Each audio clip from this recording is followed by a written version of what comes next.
மாணவர்கள் அனைவருக்கும் வணக்கம். நம்ம 10ஆம் வகுப்பு இயற்பியல் சம்பந்தமான கணக்குகளை பார்த்துட்டு இருக்கோம். அந்த வரிசையில் இன்றைக்கு பார்க்கக்கூடிய கணக்கு எஸ்எஸ்எல்சி இயற்பியல் கணக்கு எண் 12.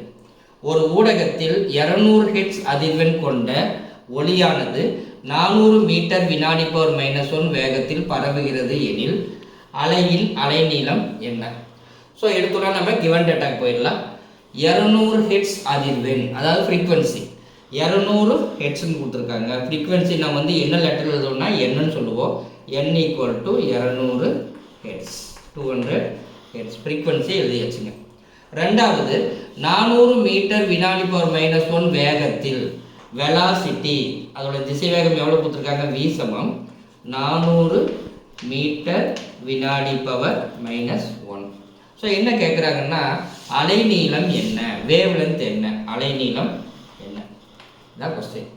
ஸோ கொடுத்துருக்கிற சம்மில் அதிர்வெண் 200 ஹெர்ட்ஸ் நோட் பண்ணியாச்சுங்க.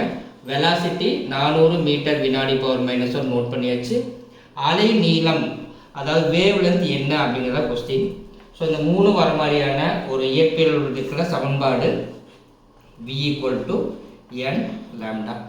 ஸோ நம்ம கேட்டிருக்கிற லாம்டா ரைட் சைடு இருக்குது.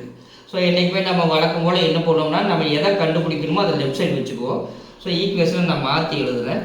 n lambda = v. இப்போ நம்ம என்ன கண்டுபிடிக்கணும்? லாம்டா. ஸோ லாம்டா அப்படியே வைங்க, இந்த சைடு v இருக்குது. ஸோ இந்த n அந்த சைடு போனால் என்ன ஆகுதுன்னா டிவிஷன்லாம் போகும்.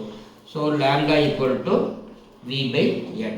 ஸோ இப்போ நமக்கு தேவையான ஃபார்முலா கிடச்சிச்சு. ஸோ அப்படியே சப்ஸ்டியூட் பண்ணலாம். லாம்டா = vக்கு பதிலாக என்ன போடுங்க? 400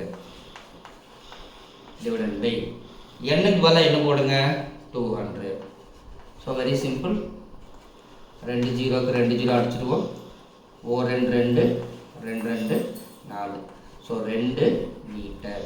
ஏன்னா அலைநீளத்துடைய அலகு மீட்டர், அதனால் லாம்டா = 2 மீட்டர். ஓகேங்களா? தேங்க்யூ.